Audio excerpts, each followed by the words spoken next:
Far.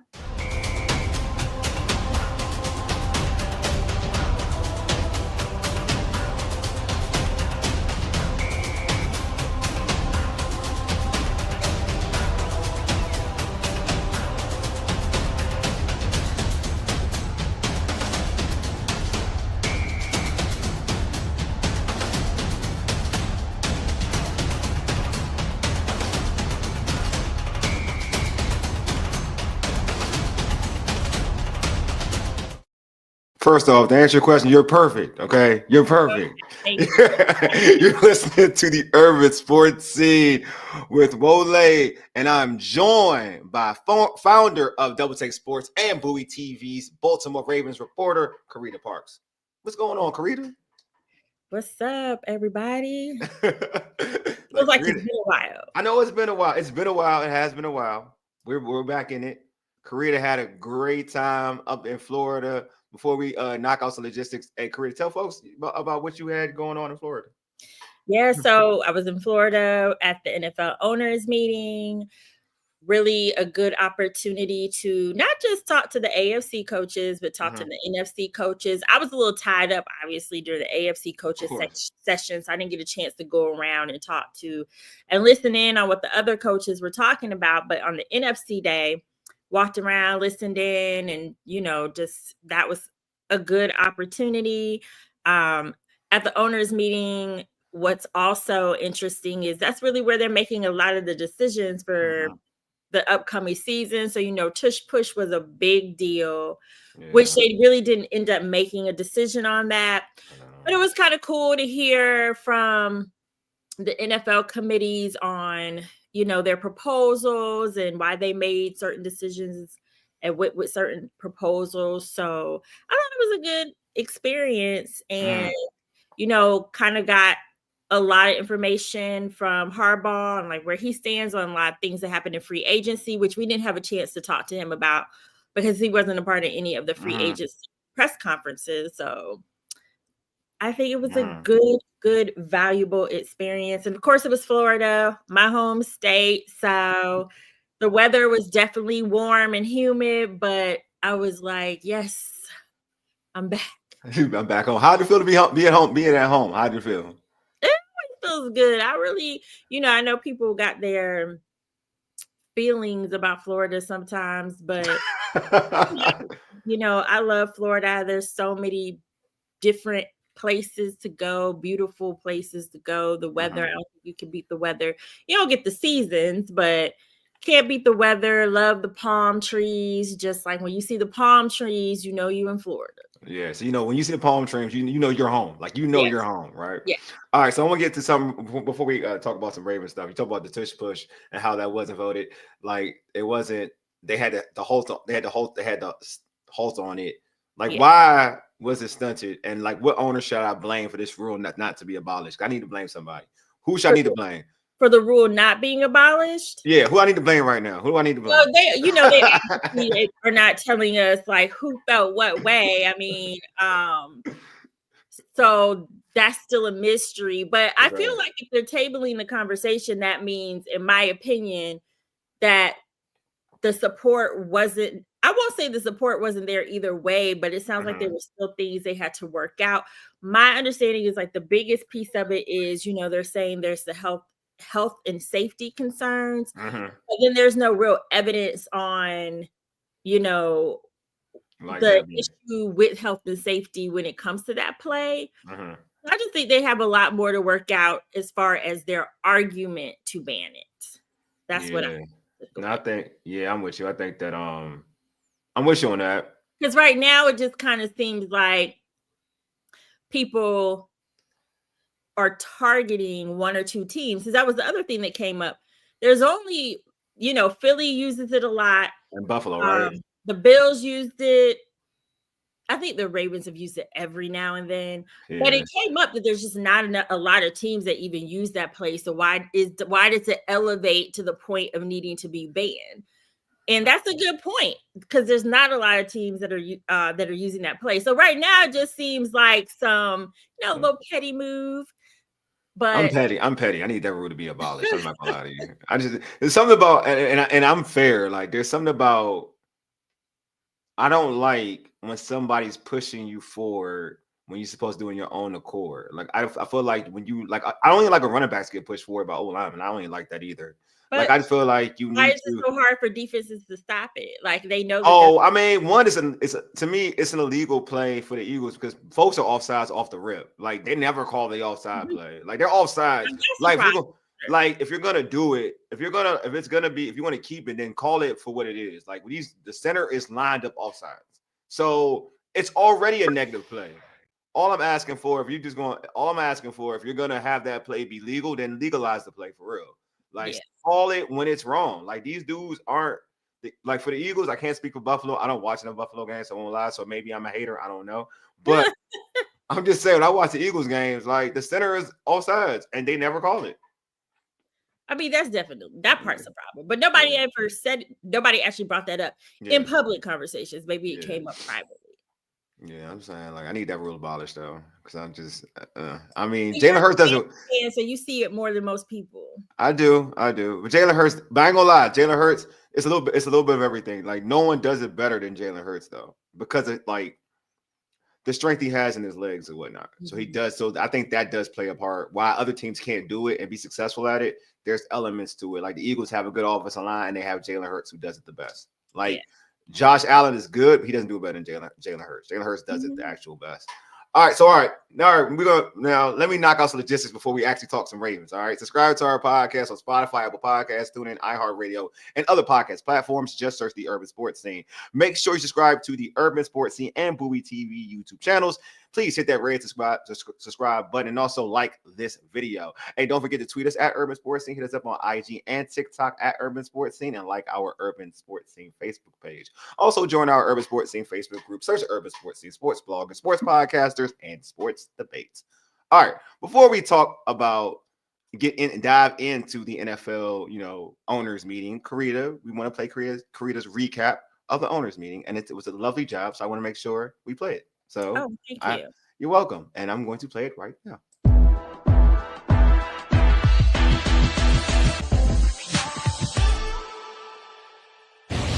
This is Carita Parks with Bowie TV at the Breakers Hotel in Palm Beach, Florida, where the NFL owners meeting is taking place. A lot of decisions are being made that will impact this upcoming season. Throughout this 2-day period, we've had an opportunity to speak with the coaches. I sat down with a group of reporters and we talked to John Harbaugh to get some insight about the moves that have been made in the offseason. But we started with his 3-year extension that will keep him around till 2028.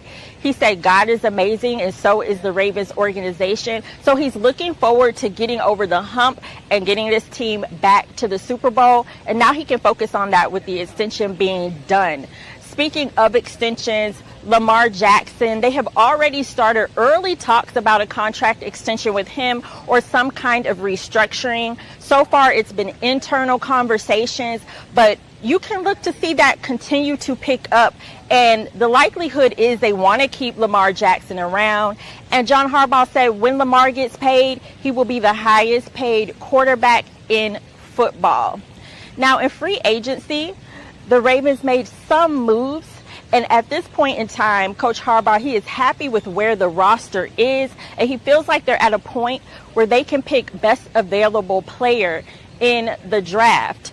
I did ask him about DeAndre Hopkins and what DeAndre Hopkins will bring to the wide receiver group. Big smile on his face. And he said, DeAndre is someone that I always thought should be a Raven. I also asked him about the departure of Brandon Stevens and the status of the secondary. He said that he is sad to see Brandon go, but he was also happy for him, happy that he got such a big deal, especially if you know his story and his journey in the NFL. But he did say that they are happy with the signing of Chido Awuzie and that he feels like Ardarius Washington, Jalen Armour-Davis, and some of the younger guys can step in and fill in the gap. In addition, there are some big decisions that the NFL are making. The tush push is at the top of the list. We have been notified that that conversation has been tabled, so we'll have to wait and see where that goes. But I do know that John Harbaugh said that he supports the tush push and doesn't have a problem with it. This is Carita Parks with your Ravens Rundown. Be sure to follow us on all social media channels at Bowie TV Sports. John Harbaugh's trash. Really? He's going to support it. Yeah, I'm joking around. Yeah, I said they used it before. He gonna support it. Like, really? Anyway. There's probably a lot of teams that it doesn't really bother. I know it needs to bother them. They need to be like me. Geez, just be like me. Be annoyed at it. Like, come on, y'all. Y'all could do better. And be annoyed. I'm annoyed. I'm annoyed by it. Anytime I see it, I'm like, oh, here we go again. It's 31. Here we go. Somebody can be pushed on up their rear end. Doesn't even sound right, but that's what's happening. All right, here we go. All right, so obviously John Harbaugh received a 3-year extension, which you talked about it on in your recap. Mm-hmm. It seems like, John, we've done this show plenty of times, and it seems like his stay in Baltimore has been very, very polarizing, right? By fans, for fans. Yeah, of late, right? Yes. Of late, with fans. I'm not going to say with like pundits, with fans. Were you surprised that he received this extension? I don't think I was surprised. Mm-hmm. I didn't know when the timing was going to be, because at the end of the season, he was asked about his contract because he's going into the final year of his deal. Mm-hmm. So when they were going to extend him, that I wasn't exactly sure about, but I'm not surprised that they extended him. I've talked about this on the show before. Yeah. If you really look at the grand scheme of things, what other coaching prospect is really out there? Number one. Mm-hmm. Number two, you have to take advantage of this time that you have with Lamar Jackson, and being as young as he is, you bring in another coach, you're basically starting over because they're bringing in their own people. Fair. There's new schemes to learn, so you're taking a couple steps back. Mm-hmm. And then you still don't know what the outcome is going to be. So I kind of feel like it's a situation where you go with what you know. Has he been able to get them over the hump to the Super Bowl? No. But who's to say that he's clearly gotten that team to the Super Bowl before? And he's won it. Right. So he's definitely gotten to the big dance before. Mm-hmm.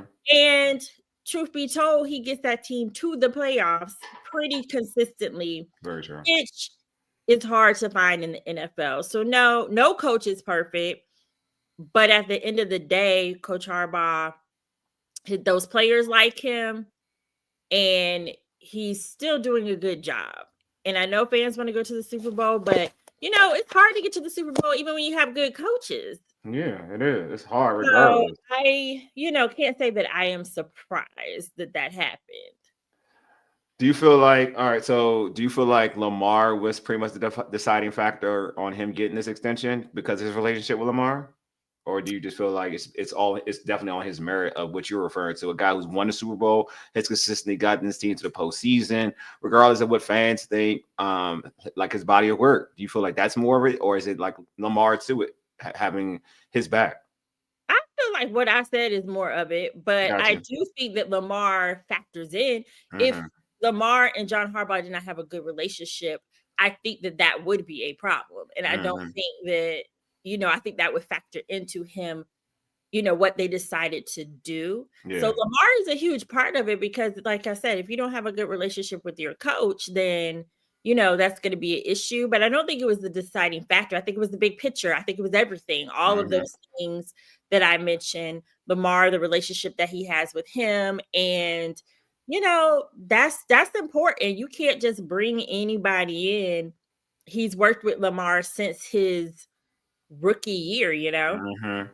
And I just don't think it's as easy as people think to transition to a new coach. I've seen it happen, and sometimes it works out. And when it works out, great. Yeah. But I think it's too big of a risk when there's really not a lot wrong with Coach Harbaugh.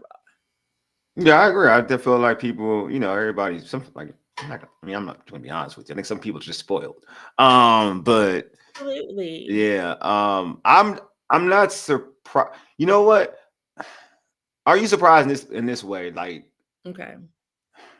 Like the outcome of last season. Are you surprised he got an extension because of like what happened last season? Like, do you feel like would you think it could have been to a point where like because I'm gonna tell you what my state of mind was like because everything you said is correct. I'm a big believer in John Harbaugh. So I'm this Mhm. is not me try this anything, but knowing the expectations you have last season, like the way this team was rolling. Yeah, granted they were on the road against Buffalo, but to kind of play that way and kind of be like play, it was disappointing, right? Let's keep it buck. It was disappointing. Mhm. Um, and you're falling short again. The year before, you fell short the Kansas City AFC Championship game at home. Now this is the last remaining. This is the last year on your deal. Do you feel like? I feel like it could have been a prove it year for him rather than just going ahead and committing to him. And you know what? We believe in you and just going to give you a 3-year extension. I'm curious that one. I'm like, maybe I would have probably said, all right, you know what? Like we got Lamar. He's playing at a high level. He's probably to me in terms of football like the best quarterback playing right now. Um, this is a prove it year. Like we need you to prove it. And we'll trust the process. If you do what we want you to do, if you get to the Super Bowl, not even win, if you get to the Super Bowl, we'll give you that extension. Are you surprised? Like they was like, you know what? I don't want to call it blind loyalty because again, it's like you said, the resume speaks for itself. Are you surprised they went with a resume rather than have him say, go ahead and prove it for a year? From what I have picked up when it Mm-hmm. comes to the Ravens front office, they don't really play games like that. If they know what Gotcha. they're gonna do, then they do it. You know what I mean? So I feel like they knew that probably regardless of how this next season went, that they were still gonna go with Harbaugh. Mm-hmm. And I think that that was their way of showing him that we're loyal to you.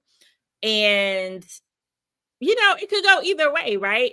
Mm-hmm. It could have been a prove a year where he felt like desperate to keep his job, or you could just go ahead and sign him to that 3-year extension. He could Yeah. go in knowing that he doesn't have to worry about his job and it could still be a positive outcome. You know what I mean? Mm-hmm. Yeah. So it could really go either way. Having that certainty that his job is still there he might be more relaxed and not more relaxed in the sense of he's not working hard, but just like that's not weighing on him because all season long he would have been asked Yeah. about his job. It's very And true. that becomes a distraction.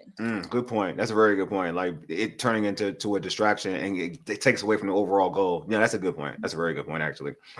So, all right. You spoke about something that caught my attention. Lamar Mhm. contract and Yeah. the talks of not just a contract, being the highest paid quarterback. They want to make that happen. Well, he Like said, I said quarterback, but he actually said highest paid player. highest paid player. Yes. Please dive into that. Tell like how did that come about? Like that is interesting. Well, the question was, is it hard to put a value on Lamar Jackson? Yeah. And Coach Harbaugh said yes, but the value's at the top. And Mm, he said, when Lamar gets paid, he's going to be the highest paid player in the NFL. He was like, that's what happened last time, and he basically was like, that's probably what'll keep happening. mm, For a better part of his career. But there's a salary cap with the Ravens. There's no doubt in my mind that they will figure out a deal.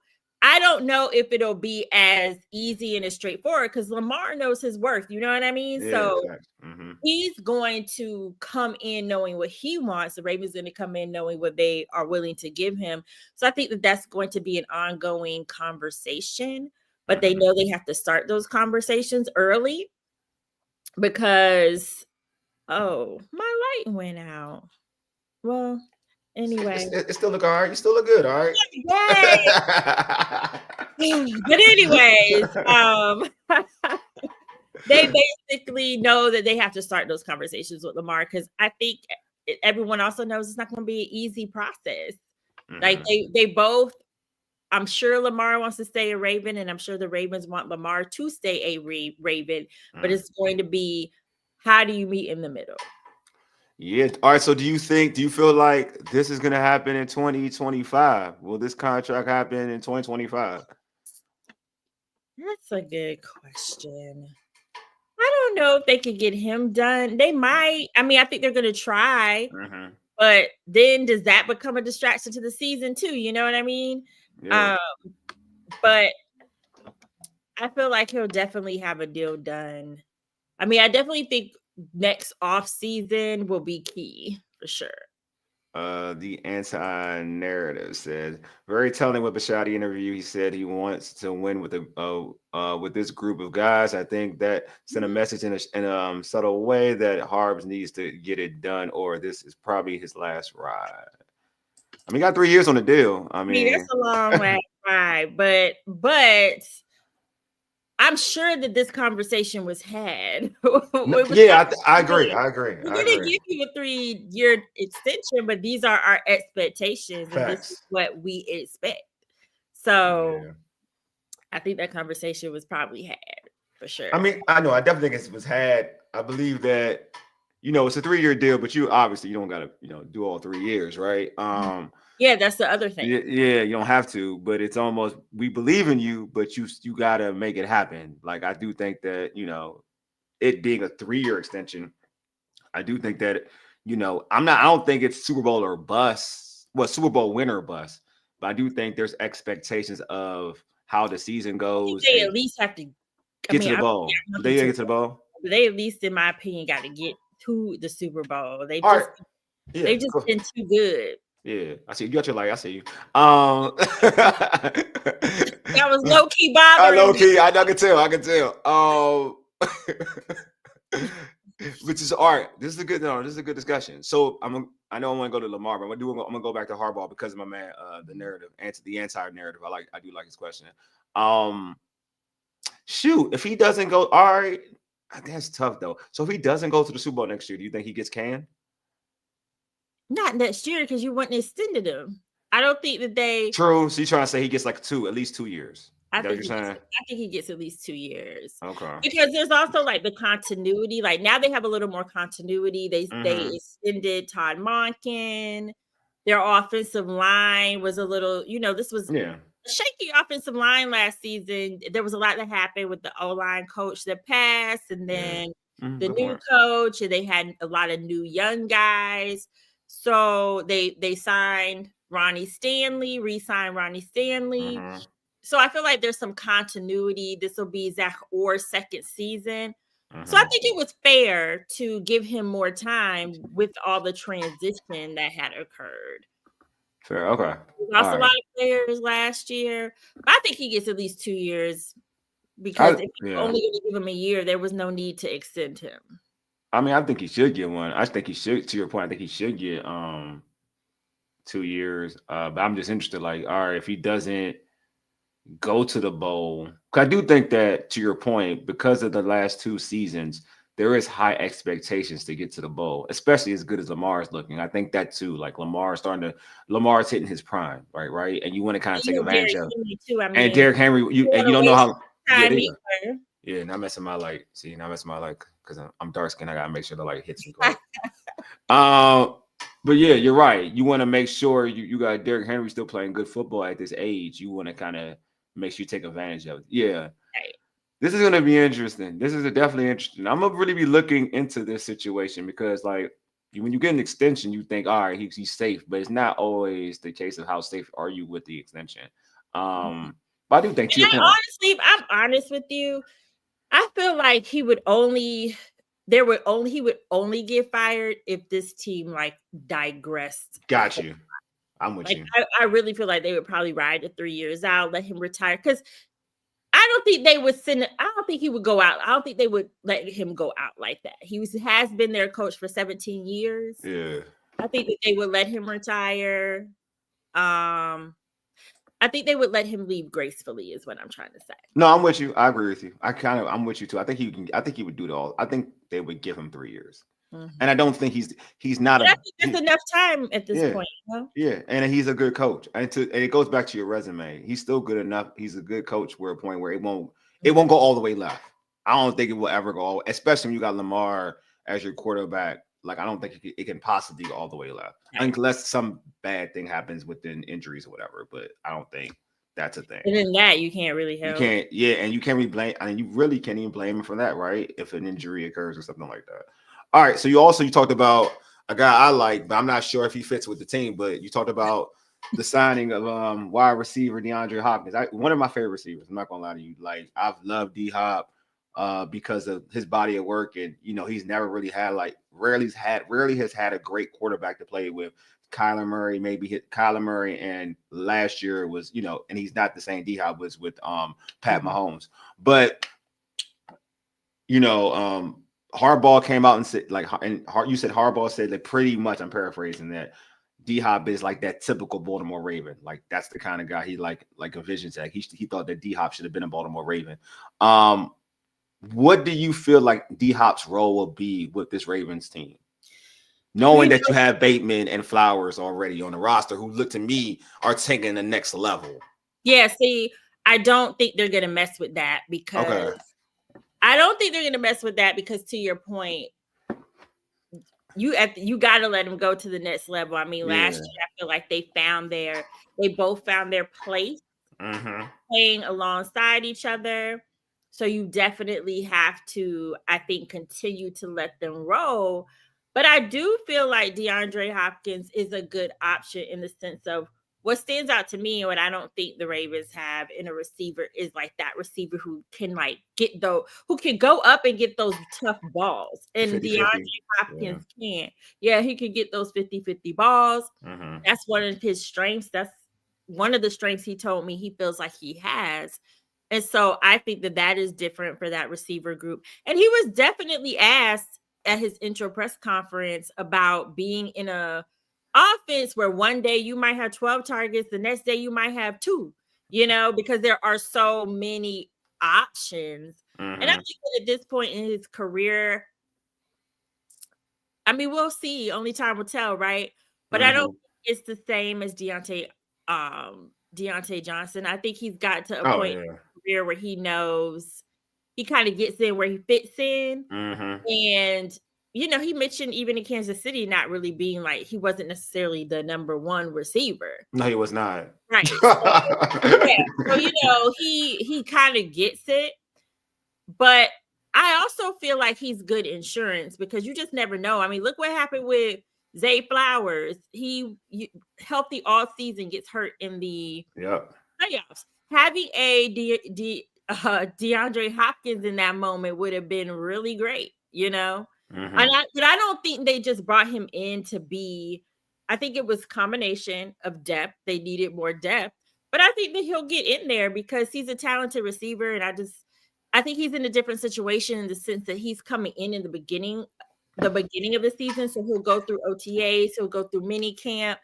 And I think they'll be able to figure out how to mesh him into that offense versus when Deontay Johnson came, it was so late in the season. I think to your point, they're so different, right? And I think you had an excellent point where he brings something to the table that none of the other receivers bring to the table. Like Deontay, and I think Deontay's talented. What Deontay brings to the table, Zay Flowers brings to the table. What Bateman also has brought to the table. But this element with D-Hop is like he gets the 50-50. You don't have to throw it. D-Hop in his prime, or D-Hop where he's historically D-Hop, is that you just throw the ball around him and he finds a way to make a play. I am so much of a fan of D-Hop. I don't like to see the decline of D-Hop, so it bothers me. Like watching him in Kansas City like hurt my soul. Just the way because his skill set, his body of work, even that drop in the Super Bowl, I was like, this is not D-Hop. But we'll have to see. But the Ravens have been known to revitalize. Yeah, which I do like. Careers. I mean, look at Kyle Van Noy. Yeah. He's still on the roster. Jadeveon Clowney, he had one of his best seasons in a long time with the Ravens. So I'm hoping with D-Hop and like Lamar and his familiarity with Derrick Henry, I'm just really hoping that he does have an opportunity to show that he still has something in the tank. I mean, even with Derrick Henry, when he got to the Ravens, the question was, does he still have enough in the tank? Is he still the same player? Yeah, they were just saying he had one of his best seasons in a long time. True. So I'm hoping, for the Ravens' sake, and I think that's why they took the chance on him. You can only hope you get like you said, he's not D-Hop in his prime. Yeah. But you can only hope that you get a little bit of a better version of him. And if you do, he definitely adds something to that wide receiver group. And they do need a vet because Nelson Aguilar is they didn't re-sign Nelson Aguilar. So I think a vet is always helpful. And just in how he was talking at his press conference, he sounds like the type of guy, like he takes accountability as a player. And I think that he'll help like those receivers take accountability. Yeah, I agree. I also think that he just fits the whole Ravens mold of bringing in, I mean, like those type of receivers. Like you had, I'm gonna age myself. I remember like watching, like the Ravens always get these particular kind of receivers. Like you got like a Derek Mason, they got from the Titans, and like Anquan Bolden, they got from Arizona. Like they got like even Steve Smith from Carolina. Like there's a certain type of bravado and brash that they like to get at wide receiver, and D-Hop kind of fits that. Like D-Hop don't take no mess from nobody type of dude. So like I do feel, and he's a physical wide receiver, which those are the dudes that typically do well for Baltimore. Like when they go out and bring them into their culture. Like Odell was different. Like Odell was good, but it was different. Like, but this like D-Hop is like the Ravens receiver. Like if you look up Ravens receiver, D-Hop is the Ravens receiver. So I do think, to your point, I feel like because of that, I think there is a light for him to have some success, a lot of success there in Baltimore compared to what he did in Kansas City. Also, I think that there's a role with him because I think you can move Zay in the inside sometimes, and D-Hop can be outside. You can have Zay inside, Bateman on the outside with D-Hop, or you can put Bateman inside and Zay outside, because those two dudes can switch, and D-Hop can be out there on the outside because he's an outside type of dude who's played some inside, but he's an outside type of dude. So I do think, to your point, it can work. It's just more weapons for Lamar, and also just the weapons. You got Andrews, you got Likely, you got just so much talent. Obviously Derrick Henry. So I don't that's that's enough to be said, but it does. I do think that D-Hop could be a missing element in this offense. And I'm not saying D-Hop's going to give you like 1,000 yards receiving, but I do think D-Hop. They need him to. Yeah, but I do think D-Hop has an opportunity to get with this offense, can get you. If I feel like, and also D-Hop was coming off injury last year, which is kind of a little something different. You're going to get a healthier version of D-Hop. The Ravens will get a healthier version of D-Hop. I do believe that like D-Hop, he could get. I wouldn't be surprised. I'm not saying I wouldn't be surprised D-Hop gets close to 10 touchdowns. Wouldn't be surprised.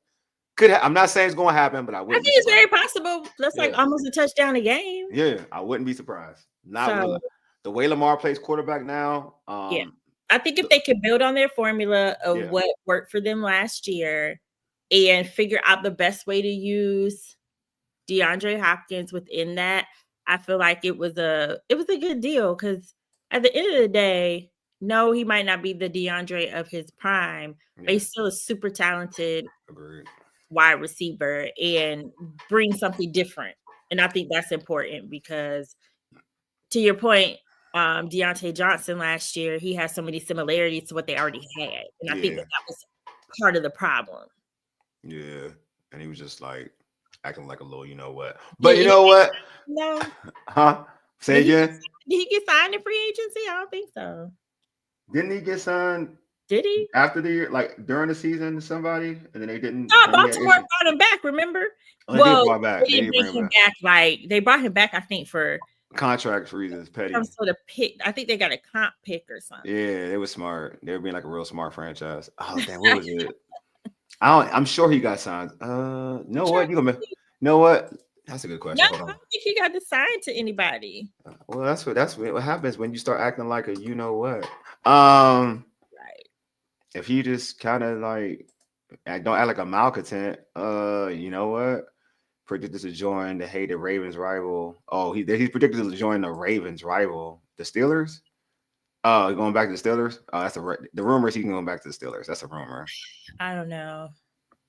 Maybe I'm not sure. Man, the Ravens are the Steelers got too many like wild dudes. They got Pickens. They got Metcalf. They don't need another one. They already got some dudes who be. Yeah, I don't think he would be out there anyway. Not at this point. Nah, they don't need another one. Yeah, they don't need another one. All right. So what else at the NFL owners meeting stood out to you for the Ravens outside of what we just talked about? I know you talked about the free agent side. You talked about Stevens. I heard that in the recap. And I'm about to say the Ravens stay getting a Nigerian, because that dude you mentioned is Nigerian. I know the name. Like they stay getting another Nigerian. Like he's Nigerian. That's a Nigerian name. They stay getting Nigerians. I swear. They're about to be one of my favorite Nigerian teams. Well, I would say that we talked a bit about Ronnie Stanley and how just Coach Harbaugh sees him ascending as a player, and that's why they want to bring him back.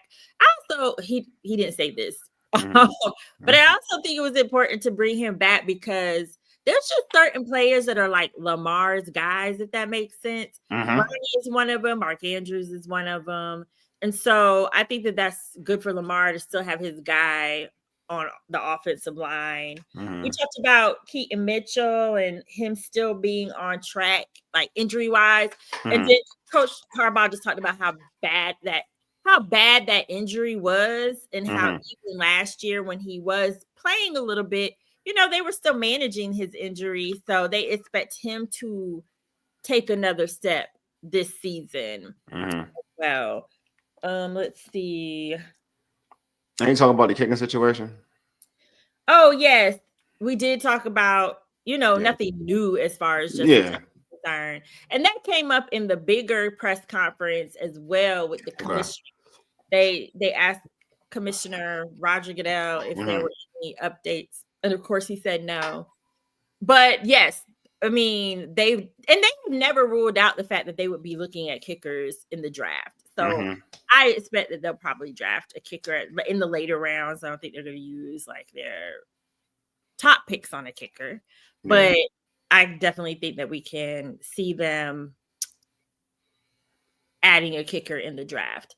Also, he also mentioned that they can also still draft a cornerback because when I had asked about the secondary, Coach Harbaugh definitely said at the end, even though they're happy with what they were able to do in free agency, he didn't rule out still drafting a cornerback in the draft. I also asked him about Ben Cleveland, who they ended up re-signing in the offseason, even though he had some of, and honestly, that was a surprise to me because I just didn't, Cleveland didn't get a lot of snaps last season. So I was surprised that they decided to bring him back, especially with some of the offseason issues he had. But Coach Harbaugh, he said it was a good, smart football move, and they like the versatility of Ben Cleveland. And he did say, his punishment for his situation in the offseason is still to be determined. And he was like, they know that as an organization, and he knows that as a player. But they thought it was smart to bring him back. He also talked about the roster being in a good place. I might have mentioned this in my recap. But he said that he feels like they can line up and play football right now. And so for him and for the organization, they don't feel like they're going into the draft with desperate needs. They feel like they can approach it as best a player available. And then something else that occurred, the Ravens, they were granted rights in the UK through the NFL Global Markets Program. So they could start building marketing and brand awareness in the UK. That's dope. That's dope. Yeah, so that was actually a part of one of the NFL press conference announcements. The Commanders were also on that list. They added 4 teams. It was the Ravens, can't remember the other 2, and the Commanders. Okay. They were Dubai, I believe. Dubai. Yeah, they were Dubai. Yeah. I think I read that. I think I did read about that one. That's dope though. Like, yeah, because they're a Raven fan. There's some white. There are football fans in the UK. I did not peep that till I saw some Commander stuff. Now I was like, yeah, I saw Ravens stuff. I saw some Raven stuff. I was like, okay, they are football fans in the UK. All right, so what about how did he mention anything about like the mindset of Mark Andrews or anything like that? Yeah, you know what he did. Okay, I was interested about that. I thought he did say he just said he was kind of like been in touch with Mark Andrews, and he said Mark's in a good place, and good. That was pretty much the gist of it. I was just trying to make sure I didn't miss nothing important as far as it's concerned.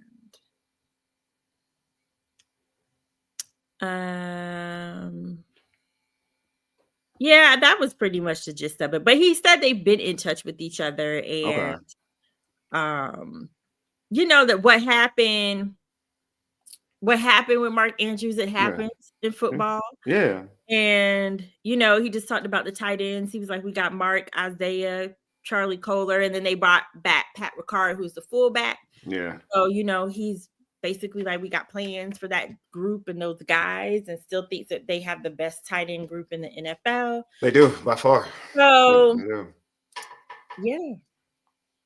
Yeah, I was worried. I mean, my concerns are with Mark Andrews, not because as a human being, like not like. I will say if there were any like for real problems, we wouldn't know about it. But yeah, you wouldn't. Yeah, I know. But, yeah, folks wouldn't. Yeah, keep that. They would keep that a secret and whatnot. But yeah. I hope everything is true with that, because I can see, and it could. Some people are different though, right? Like a situation like that can motivate you to be even better. Yeah. And some folks kind of fall through that quicksand mentality where they do just sinking after something like that. So, but I feel like when you've been playing football at a high level like Mark Andrews, I'd like to think of the latter, like more of it's going to motivate you to be a better football player, because he's a high level football player. He's not like a bum. Like a bum would kind of like go. You know, he bounced back last year. He had been in that too. You know, and so that's no excuse for the game. But, I mean, in my opinion, I understand what everybody's saying, how everybody sees it. But in my opinion, they should have never been in a situation where they had to rely on a 2-point conversion. That too. If you look at the whole game, I got you. It's easy to blame somebody in that moment because you feel like that would have gave them. They feel like, well, fans feel like that would have gave them hope, and you know, but in the grand scheme, it shouldn't have really came down to that. That's where some of those anti-Harbaugh fans come from. You know what I mean? That's where they come from. That's where they. Though I don't even agree with them. I'm telling you, I don't agree with them. I'm putting it out there. I want people to think like I agree with y'all. I don't agree with y'all, but I'm saying that's where their arguments come from. Like, all right, you're like, we shouldn't have been in this situation, but it is what it is. I mean, there's two teams that play football, man. Sometimes the other team. But was that the coach? Was that on the coach? People. This is how, like, you know, people are looking for something to blame all the time. Just like you said about Mark Andrews, like it shouldn't be on him. Like they shouldn't put themselves in that situation. Like some people was like, were they prepared? Like there's going to be preparation. Like 2 or 3. There was like 2 interceptions, a fumble. Oh, believe me, I know. But you know, a lot of people. Yeah, they blame. I feel like some situations are like. Can you say that's lack of preparation, or is that like some state? I think it's a little bit of. I think I'm with you. All right. I'm not even going to talk about what I think. Talk about this game. Game. No. I'm gonna tell you. All right, I'm gonna keep it a buck. I gotta keep it a buck. I gotta be true to myself. All right. So, like Lamar had a bad game. All right, that's what it was. Like those turnovers were bad. Like those are bad turnovers. And I'm not saying you cost yourself the team, cost your team the it was a setback. Game. You set them back. You're like, if you played like Lamar, because at the end of the day, this is what it is, and everybody knows this is all sports. If your best player is not playing his best game in the big game, chances are you're going to lose. Mm-hmm. And so Lamar isn't the secondary player. He's the best player. He's the MVP. Like to us, to me and you, he was the MVP of the season. He's the tone. And to me and you, he was the MVP. He was the best player in football, right? Yeah. So you're supposed to be that guy. So when you do turn the football over and do that and set your team back, you make it hard for your team to win. You know what I mean? That's what it is. And I hate saying that, but it is. I said the same thing with, like, I love Peyton Manning, but when he played against the Patriots, he was turning the ball over. You're the best player. You can't do it. So, like, to your point, that's why I'm like, yeah, you're right. I don't like throwing Lamar because people get a lot of like shade anyway. I'm just looking at that particular game. Yeah, that game, not the whole season. Last year's game, I definitely felt like coaching against Kansas City. Yeah. Thought that was coaching. I was like, what plays are we calling? What kind of game is this? Yeah. It's unfortunate because I don't think that a bad game was called, but that was a game where mistakes really made a difference. Yes, agreed. I agree with you. I totally agree with you. But people will always say like they weren't prepared. They're gonna always throw it in. It's to your point, like they have their feelings about Harbaugh. And then also I will say with fans, they've seen this team for years, so they have other things going on. Agreed. I totally agree with you. All right, so Carita, we're gonna end the show off. How can folks catch your content? How can they follow you on social? You can catch me on social media at Carita Parks. That's where everything I do, you'll be able to find that on the timeline. You can catch all of my Ravens coverage on Bowie TV Sports at Bowie TV Sports on all platforms, including YouTube. Also, catch me with Double Take Sports. That's my brand, and that's where I do NBA, WNBA mostly, but also delve into other sports. That's at DBL Take Sports on all social media platforms and dbltakesports.com.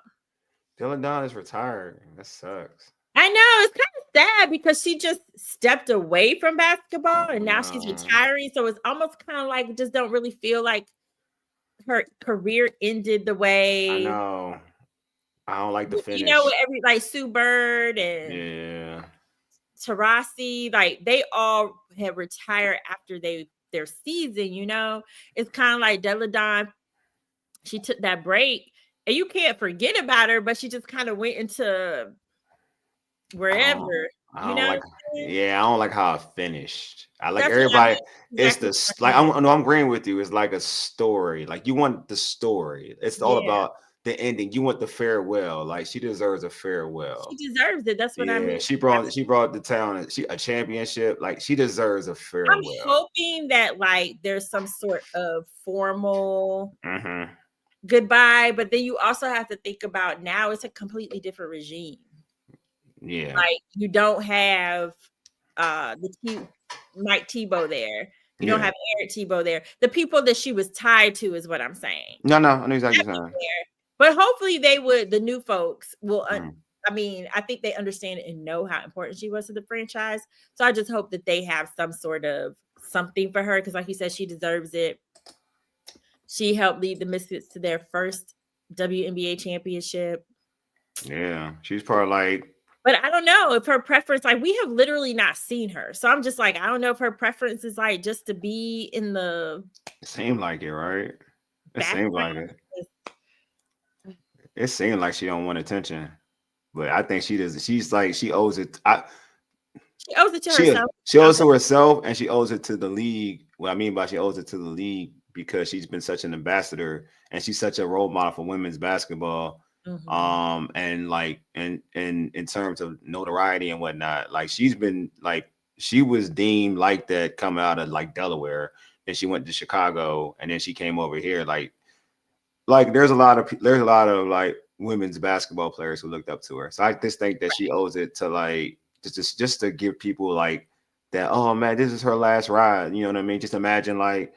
You know, we got to see Kobe's last ride. You know what I mean? We're getting to see like LeBron's, whatever this is, like LeBron's last. We're getting to see Kevin Durant. Like you want to see that Taurasi. Like you get to see this. You know what I mean? Like you want that. Like you want that. You know what I mean? So but yeah, it's tough. It's tough. But yeah. That was our little WNBA talk real quick. Well, Mystics talk. Good topic. It's a good topic. I think it's definitely a good topic. I put on X. I was like, I'm trying to interview her. Like I would love to interview her. Yeah. She seems like a dope person. But yeah, this has been a great show.